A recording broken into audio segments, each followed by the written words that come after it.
Karakat Lok Sabha seat काफी दिलचस्प होता जा रहा है। पवन सिंह की एंट्री के बाद काराकाट सुर्खियों में आ गया है। इधर करगहर विधानसभा के पूर्व प्रत्याशी शंकर कुशवाहा ने पवन सिंह का चुनाव लड़ने को लेकर बीजेपी पर हमला किया है। शंकर कुशवाहा ने कहा कि पवन सिंह को उतारने में कहीं न कहीं बीजेपी की साजिश है, क्योंकि बीजेपी उपेंद्र कुशवाहा की पार्टी की सफाया करना चाहती है। उन्होंने कहा कि पवन सिंह खुद बीजेपी के आदमी है और निर्दलीय चुनाव लड़कर उपेंद्र कुशवाहा का ही वोट काटेंगे। ऐसे में काराकाट से उपेंद्र कुशवाहा का हारना तय माना जा रहा है। काराकाट का सीट अभी काफी चर्चाओं में है। उपेंद्र कुशवाहा, राजा राम सिंह, पवन सिंह भी आ गए हैं। तो ऐसे में क्या लगता है कि मामला त्रिकोणीय होगा कि एक तरफा जाएगा? सबसे पहले तो मैं रमेश जी आपको और आपके ये जो सोशल मीडिया जो ग्रुप है, इसको हम अपने तरफ से धन्यवाद देते हैं, बधाई दे रहे हैं कि आप लोकतंत्र के अहम सवाल पर हमारे पास आए हैं और जानना चाहते हैं कि रोहतास जिले काराकाट के लोगों का मन मिजाज क्या है। तो लड़ाई आप जान लीजिए कि शुरू से और अभी तक से दो ही लोगों के ऊपर मुख्य रूप से है। पवन सिंह आए हैं, पवन सिंह वोट काटेंगे और पवन सिंह जितना ही ज़्यादा वोट काटेंगे उतना ही जो है राजा राम सिंह जो माले के जो उम्मीदवार हैं, इंडिया गठबंधन के जो उम्मीदवार हैं, उनके जीत को सुनिश्चित करेंगे, उसके जीत के अंतर को बढ़ाएंगे। तो कहीं ना कहीं पवन सिंह का आना है कि बीजेपी की चाल लगती है क्या उपेंद्र कुशवाहा को डैमेज करने के लिए? ये भी हो सकता है, बीजेपी की भी नेता माने जाते हैं। हाँ, यह भी हो सकता है, चूँकि उपेंद्र कुशवाहा बीजेपी में थे और बीजेपी को छोड़े, फिर जो है आपके महागठबंधन में आए, महागठबंधन से चुनाव लड़े और फिर जो है गए हुए हैं उस एनडीए गठबंधन में।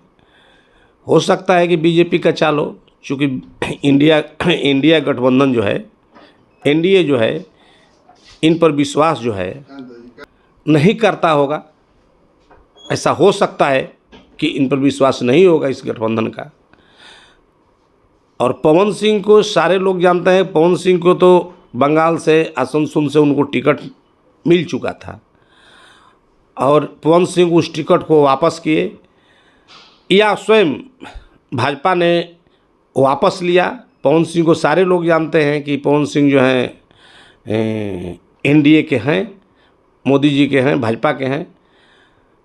और एक तरह से कहिए कि जितने भी भोजपुरी जो कलाकार हैं, यहाँ से लेके उत्तर प्रदेश तक से सारे के सारे लोग को तो हम लोग देखते हैं कि सब के सब जो है भाजपाई लोग हैं, बीजेपी के ही लोग हैं। क्योंकि जब 23 तारीख को पवन सिंह रैली हुई थी तो काफ़ी संख्या में बीजेपी कार्यकर्ता भी शामिल थे। कहीं कि बीजेपी की चाल लग रही है यहाँ पर। हो सकता है कि जिस तरह से 2020 के चुनाव में भाजपा ने चिराग पासवान को खड़ा करके नीतीश कुमार को ख़त्म करने की योजना बनाई थी, अब बहुत हद तक से उसमें सफल भी हो गई। यह भी हो सकता है कि भाजपा ने उपेंद्र कुशवाहा को ख़त्म करने के लिए, चूँकि भाजपा के दिमाग में है कि उपेंद्र कुशवाहा रहेंगे तो कुशवाहा का एक नेता रहेंगे, सम्राट चौधरी मजबूत नहीं हो सकते हैं। तो सम्राट चौधरी को मदद करने के लिए, कुशवाहा को एक जगह लाने के लिए भाजपा की यह चाल हो सकता है। चूँकि भाजपा नहीं चाहे, बड़े से बड़े महारथियों को जो है भाजपा जो है मिनट भर में साफ कर देती है। उसके पास साधन है, ईडी है, इनकम टैक्स है, सीबीआई है, बहुत प्रकार के जांच है। और किसी भी आदमी पर अगर जांच हो तो हम नहीं समझते हैं कि उसमें कहीं ना कहीं गलतियां नहीं पकड़ाएगी। तो भाजपा अगर चाहे कि यहाँ से पवन सिंह खड़ा नहीं हो तो नहीं होंगे। ये भाजपा का ये चाल हो सकता है, जो गारंटी तो हम नहीं दे सकते हैं, लेकिन ये तमाम बिंदुओं को देखने के बाद में भाजपा के चरित्र के देखने के बाद में जिस तरह से भाजपा अपने लोगों को जो बुलाती है, जिस तरह से करके तो निश्चित रूप से हमको लगता है कि भाजपा का इसमें बहुत बड़ा चाल है, षड्यंत्र है। तो कहीं ना कहीं इसमें उपेंद्र कुशवाहा डैमेज होंगे और राजा राम कुशवाहा को सफलता मिल सकती है। देखिए, उपेंद्र कुशवाहा ये पवन सिंह के आने से हार का जो अंतर है वही बदलेगा।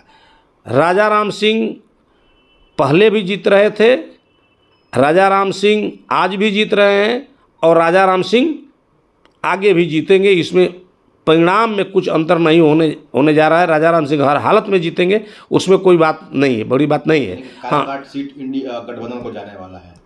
हाँ, काराकाट सीट निश्चित रूप से महागठबंधन को जाएगा, इसमें दो मत नहीं है।